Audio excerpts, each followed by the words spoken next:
ಇದಿದೆ ಕಂಬ ಇದೆ ಬಿಡಿಸಿಲ್ಲ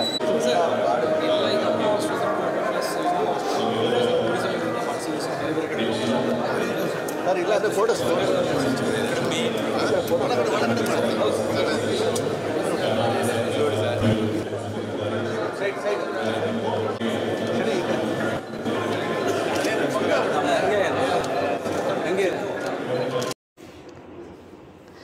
ರಾಜ್ಯ ಸರ್ಕಾರ ಇತ್ತೀಚಿನ ತನ್ನ ಪ್ರವಾಸೋದ್ಯಮ ನೀತಿಯಲ್ಲಿ ರಾಜ್ಯದ 41 ಸ್ಥಳಗಳನ್ನು ಪ್ರವಾಸಿ ತಾಣಗಳನ್ನಾಗಿ ಗುರುತಿಸಿ, ಆದರೆ ನಮ್ಮಂತವರ ವಿನಂತಿ ಮೇರೆಗೆ ಸಿಎಂ ಸಿದ್ದರಾಮಯ್ಯ ಇನ್ನು 23 ಸ್ಥಳಗಳನ್ನು ಈ ಪಟ್ಟಿಗೆ ಸೇರಿಸಿದೆ.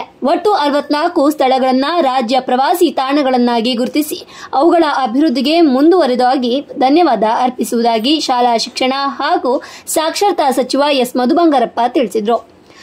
ಇಂದು ನಗರದ ಕುವೆಂಪು ರಂಗಮಂದಿರದಲ್ಲಿ ಜಿಲ್ಲಾ ಪಂಚಾಯತ್, ಜಿಲ್ಲಾಡಳಿತ, ಪ್ರವಾಸೋದ್ಯಮ ಇಲಾಖೆಗಳ ಸಂಯುಕ್ತವಾಗಿ ಹಮ್ಮಿಕೊಂಡಿದ್ದ ವಿಶ್ವ ಪ್ರವಾಸೋದ್ಯಮ ದಿನವನ್ನ ಉದ್ಘಾಟಿಸಿ ಮಾತನಾಡಿದರು. ದೇಶದ ಹಾಗೂ ರಾಜ್ಯದ ಜನರು ಮಲೆನಾಡನ್ನ ಹೆಚ್ಚಾಗಿ ಪ್ರೀತಿಸುತ್ತಾರೆ. ಮಲೆನಾಡಲ್ಲಿ ಅಸಂಖ್ಯಾತ ಸ್ಥಳಗಳು, ಪ್ರವಾಸಿ ತಾಣಗಳಿರುವ ಅರ್ಹತೆಗಳನ್ನು ಪಡೆದಿವೆ. ಮನುಷ್ಯ ಕಣ್ಣಿಗೆ ಇನ್ನೂ ಎಷ್ಟೋ ಸ್ಥಳಗಳು ಬಿದ್ದಿಲ್ಲ ಅಂತ ಹೇಳಿದ್ರು.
ನಾಡಗೀತೆಗೆ 100ರ ಸಂಭ್ರಮದ ಈ ಸಂದರ್ಭದಲ್ಲಿ ನಾಡಗೀತೆಯನ್ನು ಗೋಪಾಲ್ ಕೃಷ್ಣ ಬೆಳೂರು ಸರ್ ಅವರೇ, ಶಾಸಕೀಯರಾದಂಥ ಬಲ್ಕೀಶ್ ಮೇಡಮ್ ಅವರೇ, ಎಲ್ಲ ನಮ್ಮ ಸಹೋದ್ಯೋಗಿಗಳ ಸಿಇಒ ಅವರೇ, SP ಅವರೇ, ಇತರ ಎಲ್ಲ ಸಹೋದ್ಯೋಗಿ ಚಪ್ಪಾಳಿ ಮೂಲಕ ನಾವು ಇವತ್ತಿನ ಕಾರ್ಯಕ್ರಮಕ್ಕೆ ಸ್ವಾಗತಿಸೋಣ.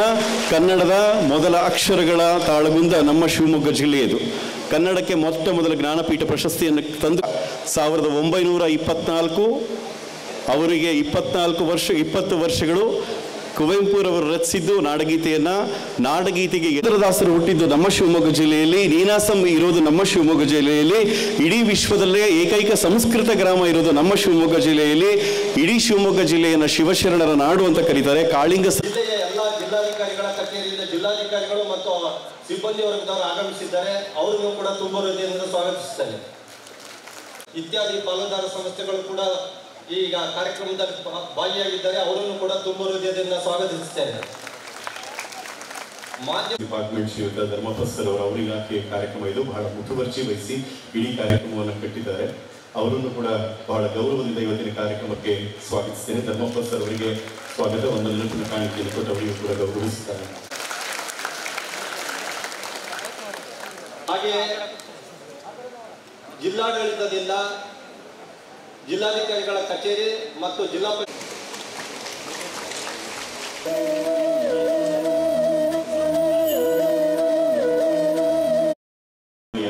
ನೀರಿರುವ ಮೂಲಕ ಮಲೆನಾಡಿನ ಸಂಪ್ರದಾಯವನ್ನು ಪಾರಂಪರಿಕಗೊಳಿಸ್ತಾ ಇದ್ದಾರೆ. ಬೇಲೂರು ಗೋಪಾಲಕೃಷ್ಣ ಇಷ್ಟು ಸುಂದರವಾದ ಕಾರ್ಯಕ್ರಮ ಆಗ್ತಾ ಇದೆಯಲ್ಲ ಗೊತ್ತಿಲ್ಲ. ಅದು ಶಿವಮೊಗ್ಗದ ಈ ಕುವೆಂಪು ರಂಗಮಂದಿರದಲ್ಲಿ ಆಗ್ತಾ ಇದೆ. ಅದಕ್ಕೆ ಕಾರಣ ನೀವೆಲ್ಲರೂ ಕೂಡ ಇವತ್ತಿನ ಕಾರ್ಯಕ್ರಮದಲ್ಲಿ ಭಾಗವಹಿಸುವಂತ ತಮಿಳು ಅವರ ಜೊತೆ ಇದ್ದಾರೆ.